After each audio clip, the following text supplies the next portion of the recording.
Everybody's got the same basic wiring, regardless of the age, gender, or ethnicity. Terrorist leaders, these are still human beings. Hostage negotiators know how to get in and cause an actual productive dialogue, or at least you're going to think it's a productive dialogue. You said the most dangerous negotiation is the one you don't know you're in. I know what chemical changes are going on, and the minute you articulate what's in the other guy's head, that's how we get in the side door.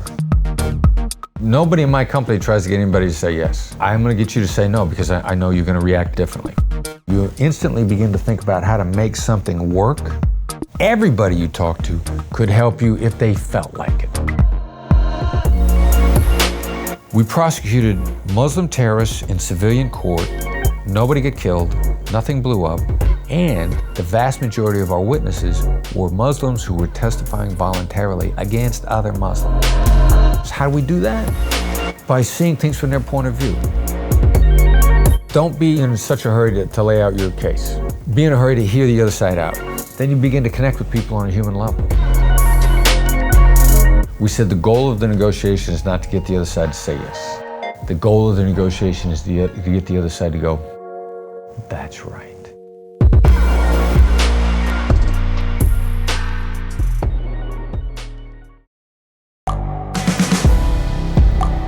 The world is changing. Inspiration is everywhere. It has never been so easy to connect, share, and bring people together. We're learning from others and finding the best in ourselves. Challenging our beliefs. Sharing our vulnerability. Overcoming our fears. Transforming ourselves so we can transform the world. How far can we go?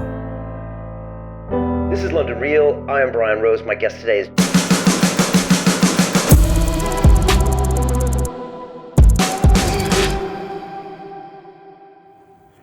This is London Real. I am Brian Rose. My guest today is Chris Voss, the former FBI lead international kidnapping negotiator who handled more than 150 international hostage cases and spent 3 years investigating the first bombing of the World Trade Center. You are the co-author of the best-selling book, Never Split the Difference, and the founder and principal of the Black Swan Group, a consulting firm that advises Fortune 500 companies to perform complex negotiations. Chris, welcome to London Real.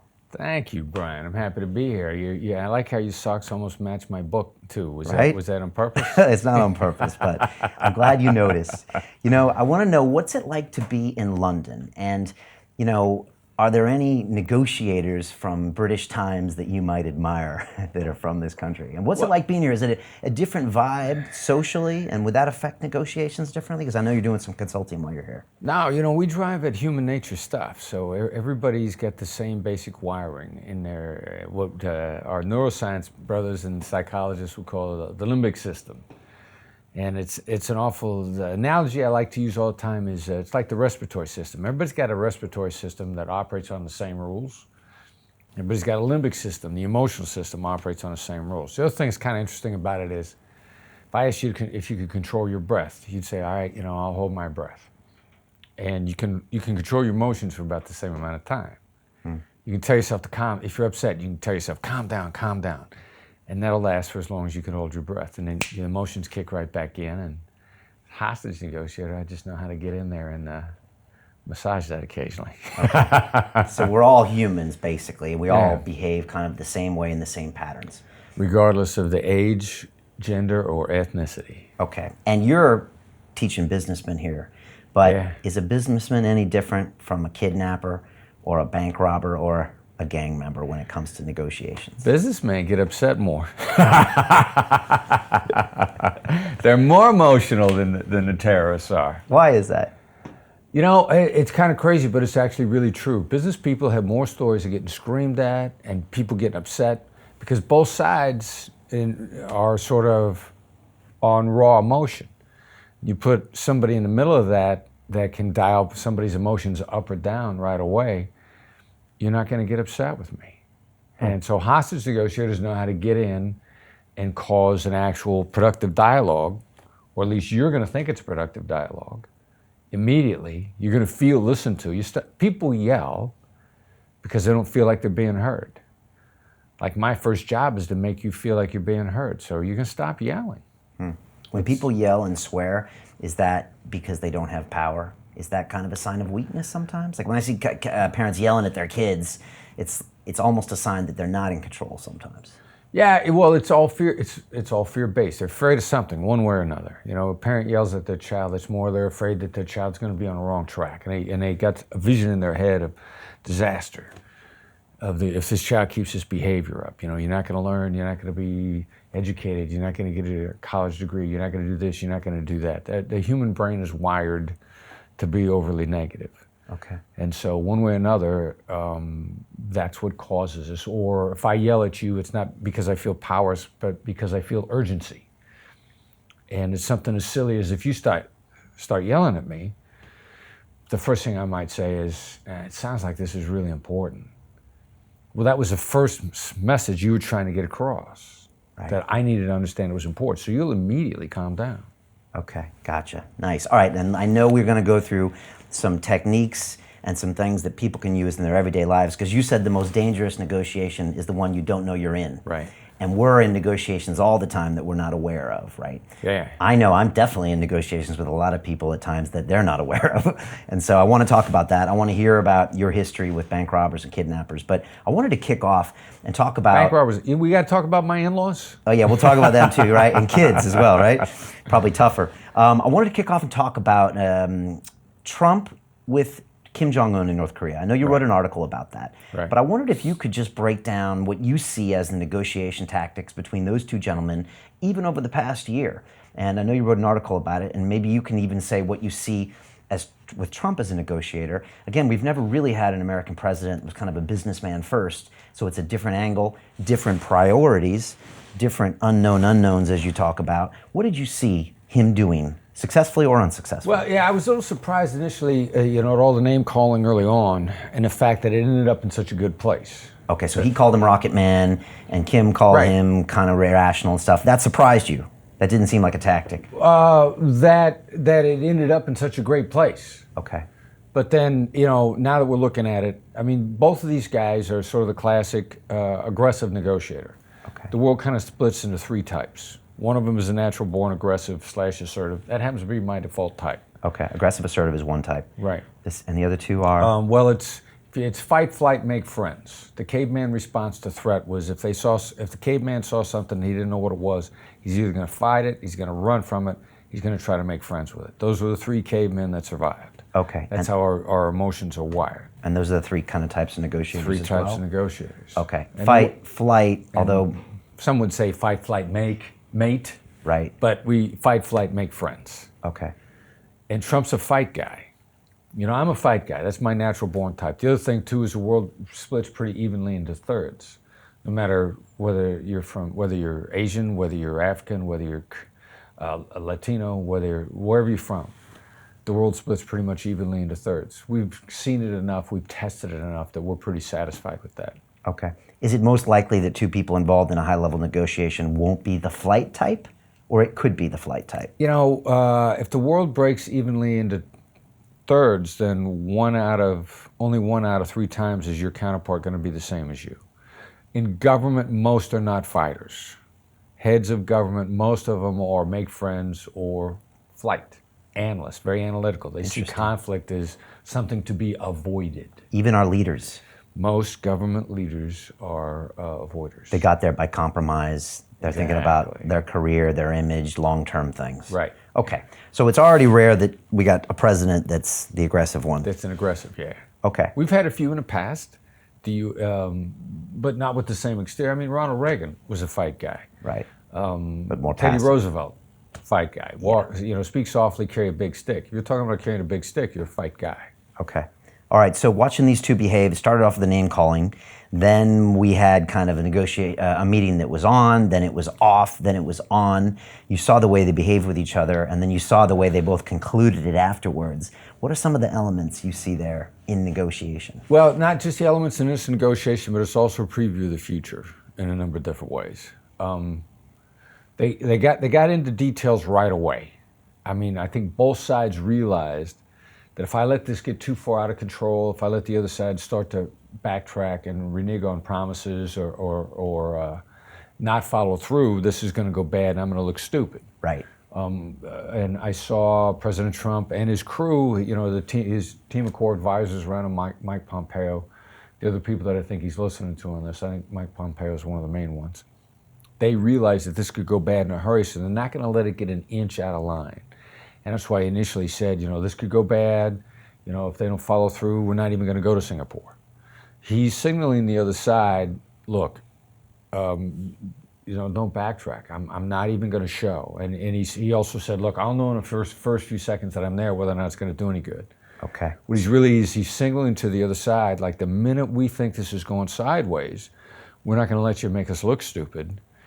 We're telling the world that we're ready to back out of this in a heartbeat if you don't follow through, if you mess around with this at all. Which I think in this instance, it's a great focus on implementation, and it'll be the one time that we have the best chance at causing North Korea to stick to their promises. Okay, so that's a good tactic on Trump's part. I think it's phenomenal. Because I'm it worked. blown away. If there was no meeting, we might have said differently, but an impressive tactic, but probably only one that he could have pulled off as an aggressive guy. Yeah, and also with this focus. I mean, previously, I don't know what's wrong with American presidents. They don't want to dignify the dictator by showing up and sitting down. They're worried about losing face, or then what they're worried about is a previous history of North Korea making promises and not following through with them. Yeah, they look stupid, and then the whole meeting goes in Kim Jong-un's favor. Yeah, it's all nonsense. Now, Trump has always been kind of this profile of, I'm an erratic guy. He's also got a big track record with his business and with buildings with his name on there. So he brings a lot of baggage to the table, maybe that is good for him. Is that something you think he calculates? Because if you're dealing with someone that's erratic, it can be an upper hand in negotiations, right? Well, he's erratic, but you might refer to him as erratic, but he's not without patterns. Somebody can be erratic and be eminently predictable. Okay. Nobody's surprised by that he tweets. Nobody, he keeps doing the same thing over and over again. People are surprised by it. That's ridiculous. He's true to his form. He's true to his type. He continues to do the same thing, which at this point in time, he's like, this is a pattern that's got me this far. It's silly for me to change at this point in time.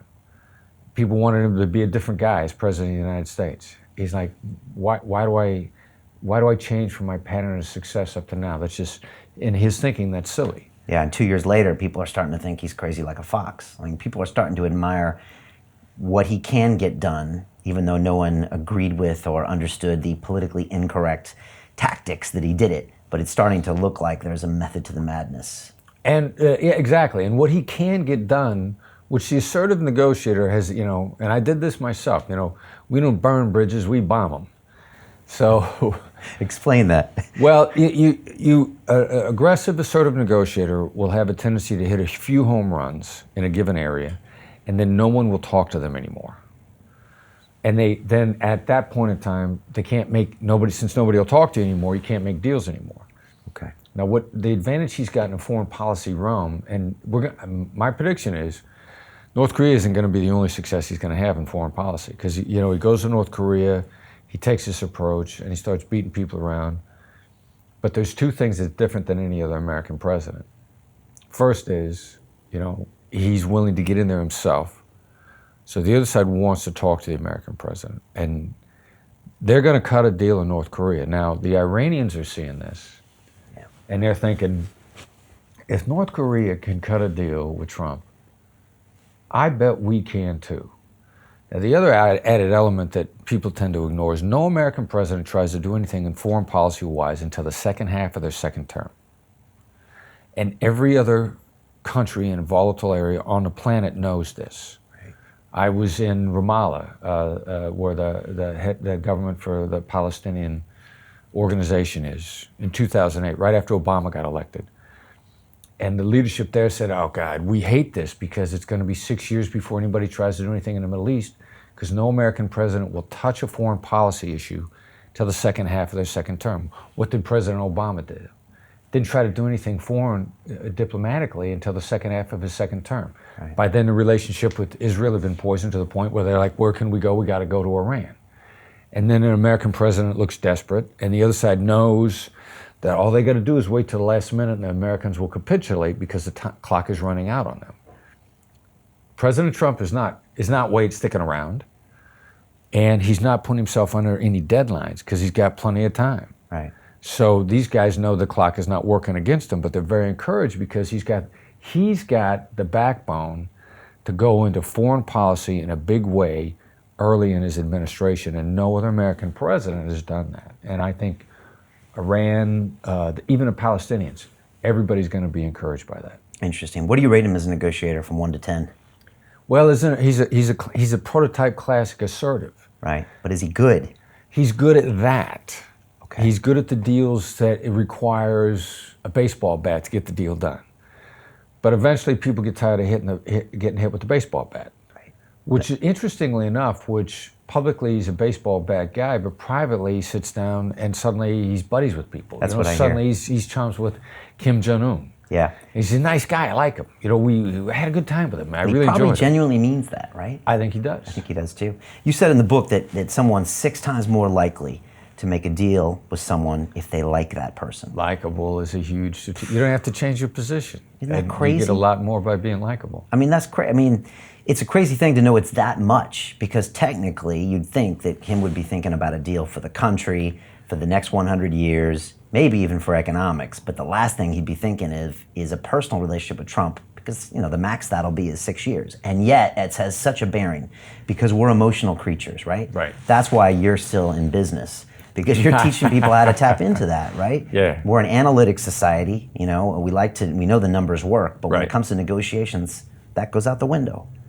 Well, emotions come in the window. Okay. And how our brain reacts. And see, the other thing about being likable that's a strategic advantage is you're also up to 31% smarter in a positive frame of mind.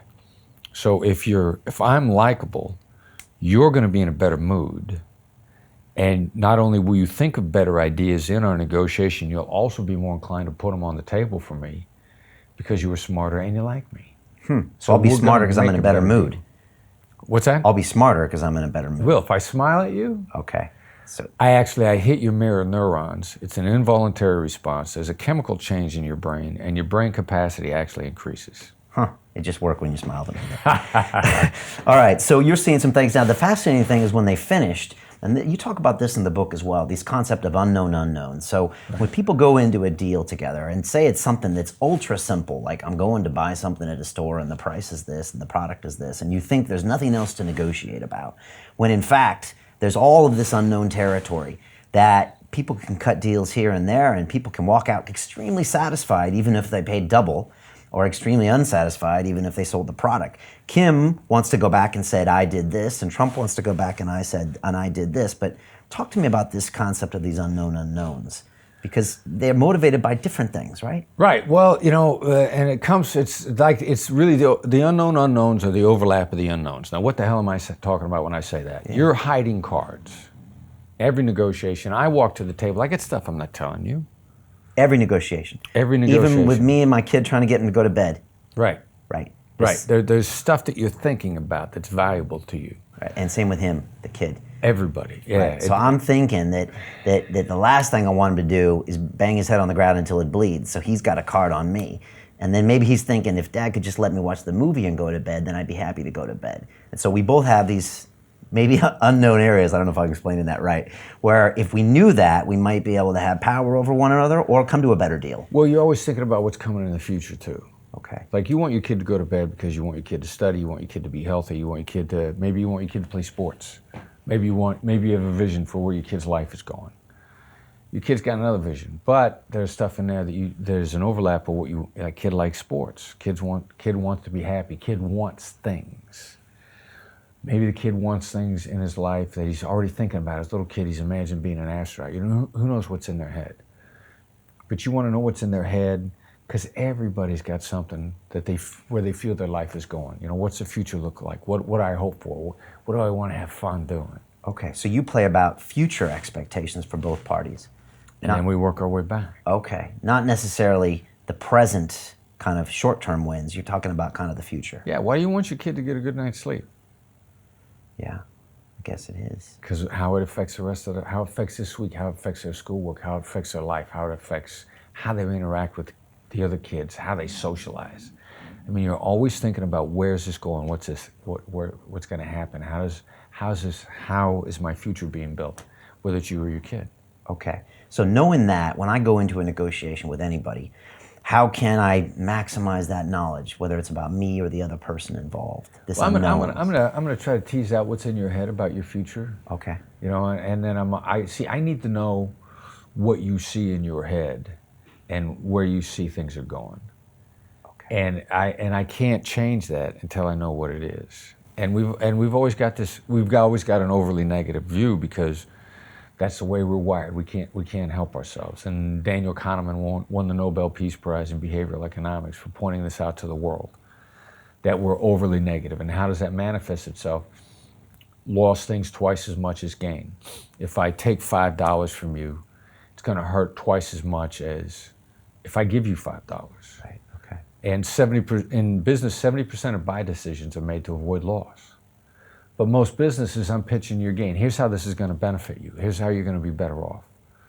And your first thought is going to be like, here's what I stand to lose. Mm. And so I go in through that side door, and it's a much faster route because you'll do the deal with me as soon as I get rid of the obstacles. Okay. What are you afraid of? What are you worried about losing?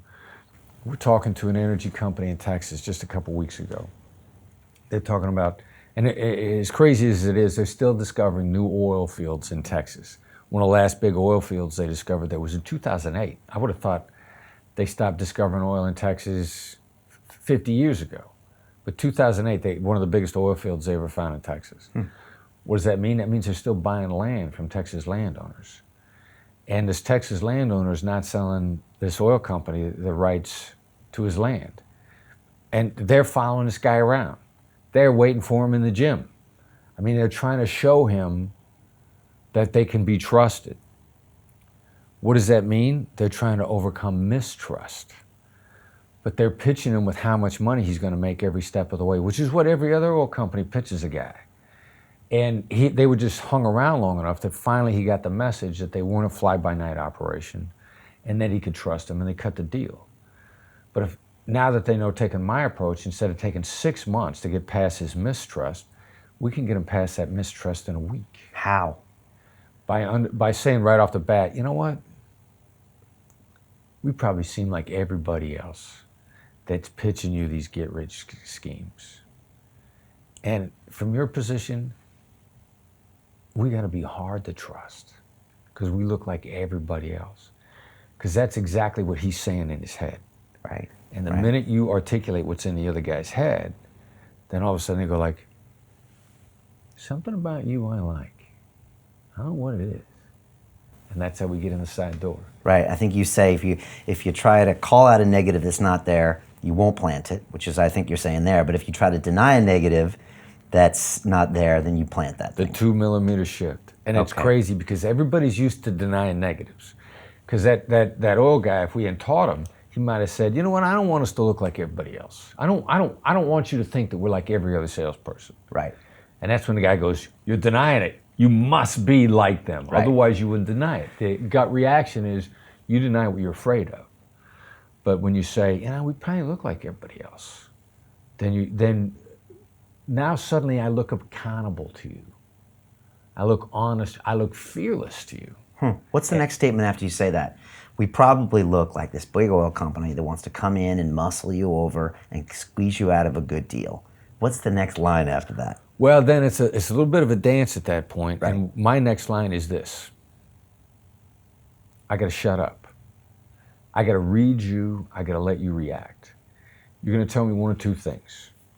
Either I'm on the right track and you need to hear more of me diffusing the negative, or you're going to relax a little bit and you're going to like, I don't know. And then you're probably going to say, look, here's what's important to me. Everybody else wants a 99-year lease. I got kids I got to worry about, all right? I've just opened a trust that I'm moving my assets into. You're going to tell me what you need to make the deal. Okay. And at that point in time, Now the next thing you're gonna do is you're gonna watch me to see if I actually listen to you. Right. There's an article that I saw a few years ago. The guy in charge of marketing for Facebook said he hated dealing with people from Hollywood because they all sit down, they say, what's keeping you up at night? And then don't listen to the answer. Right. So they teed it up perfectly. The guy's about to share the unknown, and they're busy not even listening. they don't even listen to They're the thinking answer. about their next move, maybe. Yeah, or they're gonna pitch what they came to pitch no matter what he says. Right. Okay. Interesting. Talk to me about silence and the use of silence. You just used it there on me. Right. But sometimes it's not the right thing to do because people, they react differently to silence, right?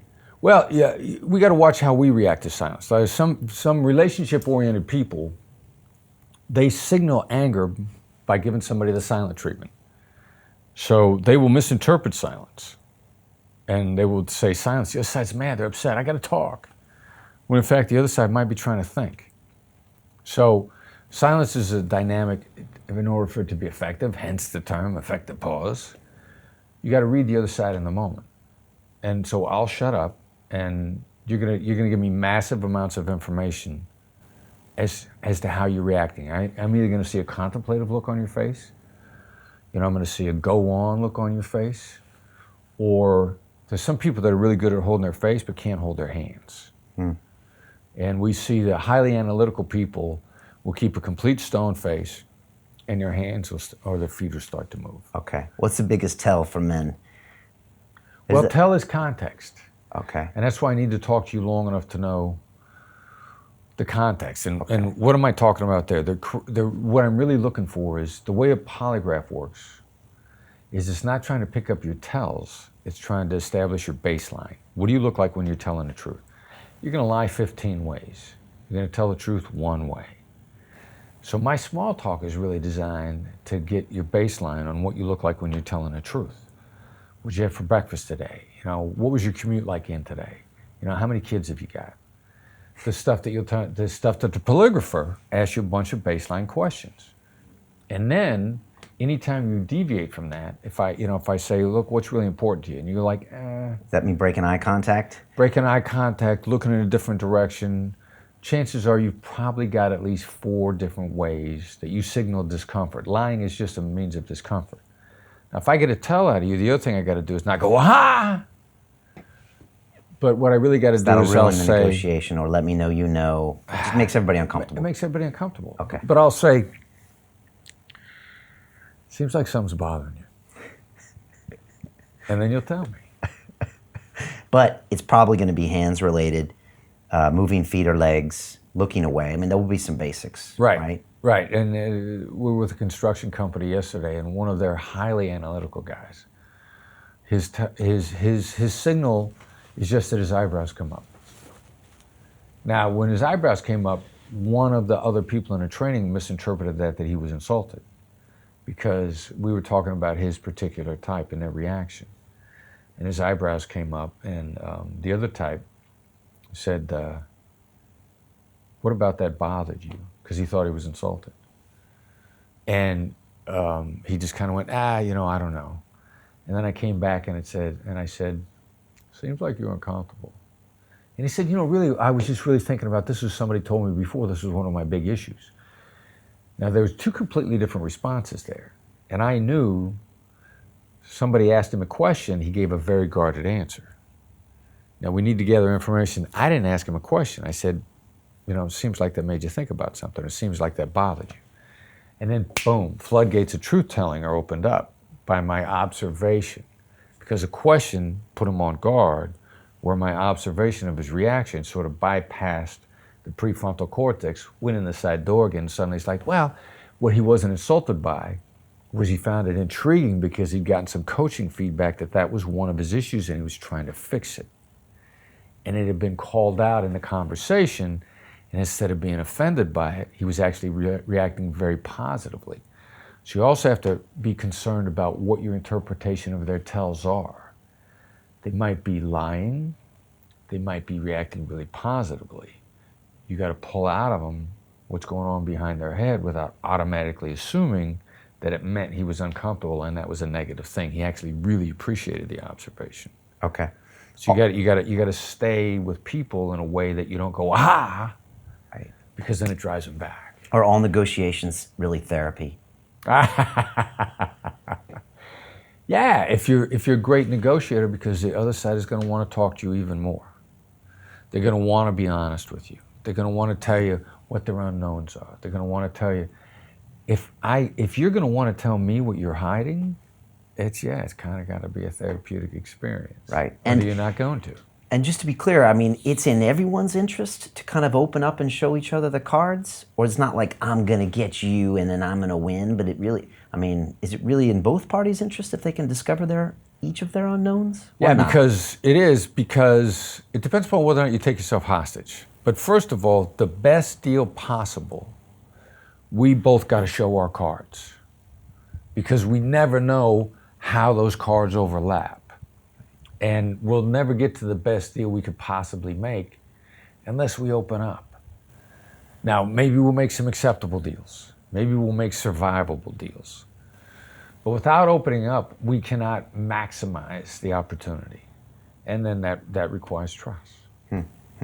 Let's talk about trust and like some of the probably the big moment of your career where you put it on the line and everyone was watching, and that was the first bank robbery.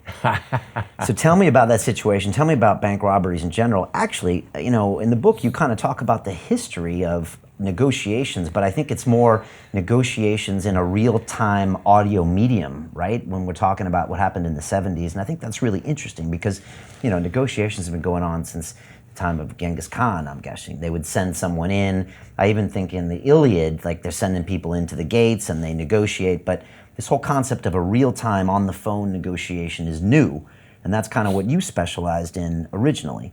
So, I don't know, if you could tell me a little bit about that, and then the situation you were in and what you learned on that bank robbery day, because that's pretty unique. Yeah, well, bank robbery in Brooklyn, you know, 6,000 years ago, back in early 1900s. What is it, 80s? 70s? No, this 80s. the bank robbery was in, when was the bank robbery? It was in 93. I think it was in 93. That was a crazy year. There was crazy stuff that happened that year. It was nuts. In 93, okay. Yeah. Yeah, that was crazy. Was that World Trade Center bombing too? Okay, yeah, they were the first one in the parking structure. Right. So there's banks in Brooklyn. I didn't know that, first of all. Okay. There's trees in Brooklyn, there's banks in Brooklyn. Right, right. So first of all, real quick on like hostage negotiation and those kinds of things, that's a fairly new phenomenon, right? Relatively speaking, yeah. Hostage negotiation per se was invented in about 1972. As a result, what triggered it across the law enforcement world were the Munich Olympics. Okay. With the Palestinians and the Israeli athletes. Right, so 72 in Munich.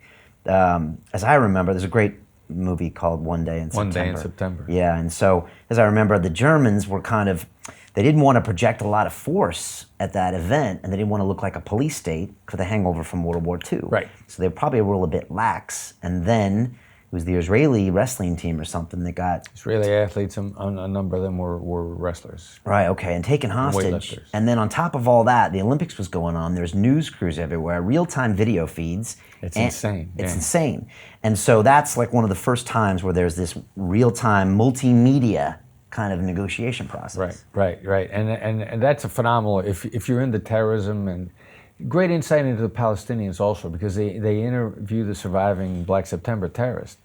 And he talked about, you know, growing up in a refugee camp and feeling like a wretched refugee, which meant it was an identity issue, which is what it is for everybody in every negotiation. How does this affect who I am as a human being? And that's how these guys get into this, because he says, I grew up feeling like I was a wretched refugee, and becoming a terrorist gave me an identity. Wow. And then you begin to understand how these guys get into that. But then they get into the hostage taking, and there hadn't been any negotiations at the time, and the Germans are trying not to use force.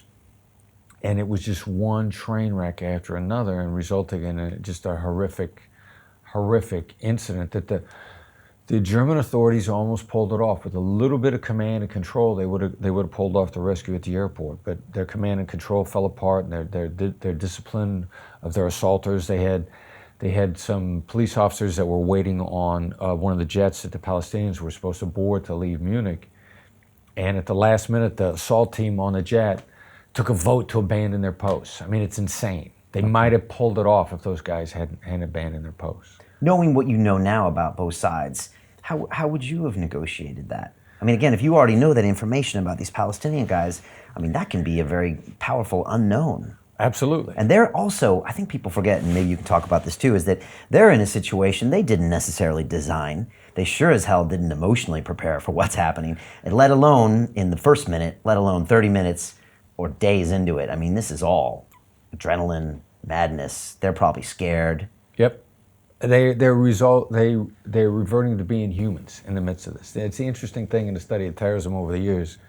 Terrorist leaders, big problem is the cannon fodder they send into these are still human beings, and they're still wired the same way everybody is, and they still have the emotional system that everybody has, and they know that as a human being, you're going to get scared. You can't override that system. It's going to continue to function, and that's exactly what happened to those guys. They thought they were going to get out of there, and in fact, some of them did. You know, one of them, hats off to the people that did that documentary, because they tracked down a remaining member of Black September and put him on camera and interviewed him. Oh, wow. How do you pull that off? Because he's still a human being. Right, and he still wants to talk about it. Everybody wants to talk. If you're alive, you want to talk. If you're in a business deal, you want to talk. You just got to understand how to unlock somebody from talking. Okay. And so knowing what you know now, how would you have approached that negotiation? If they would have just had a little bit of command and control, and there are some situations where you got to call in a SWAT team. Right. And at that point in time, if somebody wants to leave, and the Palestinians wanted to leave, they wanted to escape, they're telling you loud and clear they want to live. And that gives you the edge. And at that point in time, you start talking to them about how their actions are going to help them live. Or if they want to live, the other thing they want to do is they want to be heroes. Everybody wants to be a hero. Everybody wants to be immortal. An athlete wants to be in a Hall of Fame. What athletes want more than winning championships is to be in a Hall of Fame. And you begin to understand what people want that makes them immortal, then you can talk about whatever it is that makes them immortal. Okay. And also, from a law enforcement perspective, you can open up holes in their game, open up gaps in the plan where they might agree to something they wouldn't normally agree to that will give you a tactical advantage. Right. Okay. Interesting. And so people should definitely watch that movie. They basically indicated they wanted to live, wanted to get to the airport, and then it kind of all went wrong there. So it's a great film to watch. Tell me about the bank robbery. And by the way, you're a former SWAT guy, so you kind of know that side of it, which is probably makes you a different kind of negotiator than other people, knowing what it's like on the ground. But what happened that day? What did you learn? Were you nervous? And how did you get in that situation? Well, I wasn't nervous. I mean, by that point in time, I'd been doing the process enough that I was comfortable with the process. But you'd only been practicing. Well, practicing, but my real life practicing had been, I'd spent a lot of time on a suicide hotline, which is real life emotions. Okay. And so I knew how powerful this stuff was walking in. A suicide hotline, you got to talk somebody down off a ledge, figuratively, literally, in 20 minutes or less. Wow. And I remember when I first got there, I'm like, 20 minutes?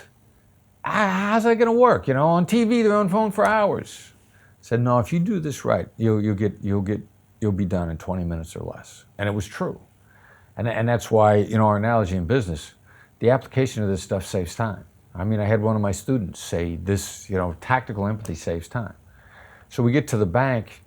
By the time they hand me the phone, I'm like, I'm just going to put my process on these guys. I'm using late night FM DJ voice. And the guy's going to calm down, and he did. You got a phone line to him. Is that what happened? On the phone, yeah. Okay, and so then the day of, they went to rob it. They didn't plan on the situation? 3 guys, we didn't know at the time there were 3. 2 went inside, the getaway driver stayed on the outside. The ringleader planned on robbing the bank. He told the other guys they were going to rob the cash machine. So they thought they were only going to get as far as inside to rob the cash machine. The insane idea was this guy actually ran a cash courier route. So he knew where the cash machine was. He knew how to get into it. He convinced these guys that since he had all this information, they could avoid the camera that took pictures. He could disable everything. They could get in and out clean. They could take all this money. Nobody would ever find him. What he really wanted was the money in the vault. And he didn't tell anybody that till they got inside the bank, and then he pulled out a .357, started waving around, took hostages. Everybody was surprised, even the guy that followed him inside. And then so they trip the bank alarm. A passerby sees what's going on inside.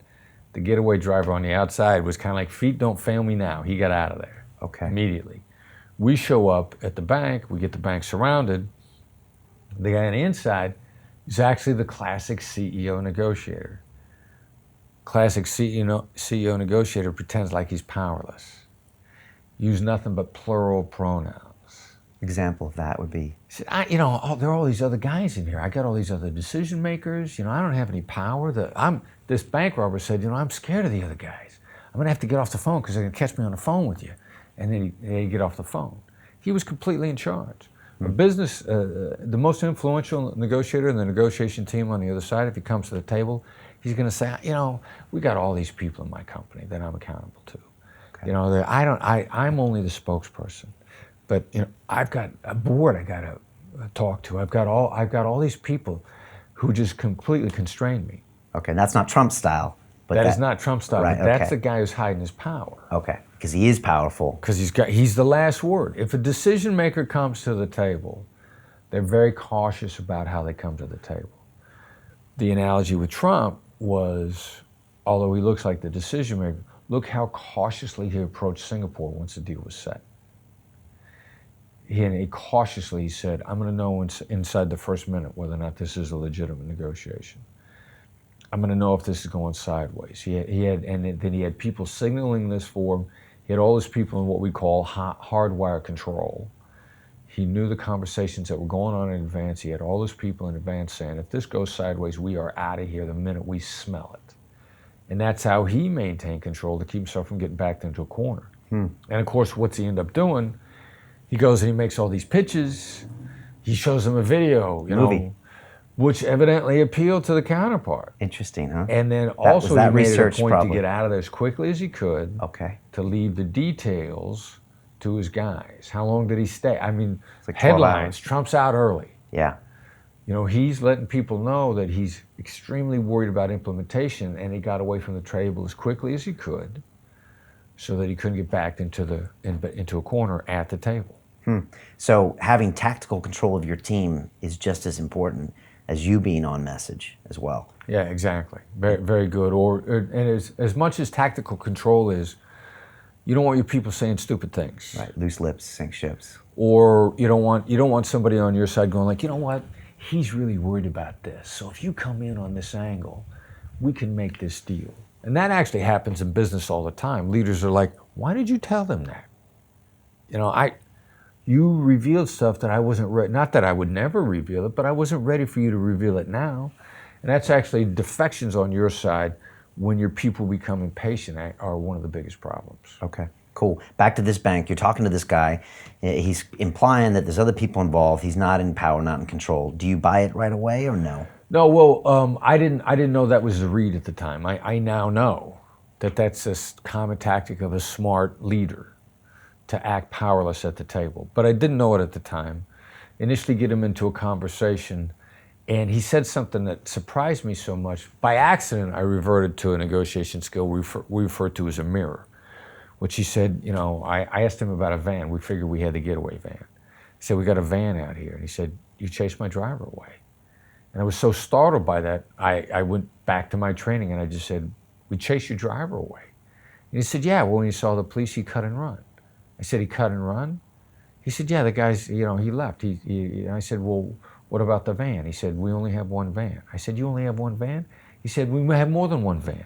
And he just started inadvertently, a highly controlled guy, the mirror triggered some inadvertent responses. So you're basically, if people don't figure out what's going on there, Chris is repeating back to him the last 4 or 5 words he said. Right. But you're doing it in a way where it actually sounds like a genuine question, but it's making him open up more. For whatever reason, it hits the brain where people go on. Okay. And it's actually it works better than saying, what did you mean by that?